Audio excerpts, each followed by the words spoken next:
আজকে আপনাদেরকে দেখাবো আমাদের কোম্পানির call machine woven plus net. এই যে আমাদের মেশিন মানে সবই চলতেছে আল্লাহর রহমতে। আর ভিডিওতে লাইক কমেন্ট করবেন, সবসময় পাশে থাকবেন। আশা করি ভাই সবসময় আপনারা শেয়ার করবেন। এই যে আমাদের লুম মেশিন, এই যে নেট মেশিন চলতেছে।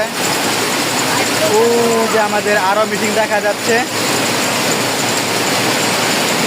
এই যে উবেন মেশিন চলতেছে প্লাস অপারেটর। এই যে আমাদের নেট মেশিন। এই যে এখন চলে আসলাম উবেনে। এই যে আমাদের উবেন মেশিন চলতেছে। এই যে এক লাইনে যা আছে সবই চলতেছে আল্লাহর রহমতে, আরও চলবে। আর বারবার আপনাদেরকে বলি অবশ্যই লাইক কমেন্ট করবেন, লাইক কমেন্ট শেয়ার করে সবসময় পাশে থাকবেন। ধন্যবাদ।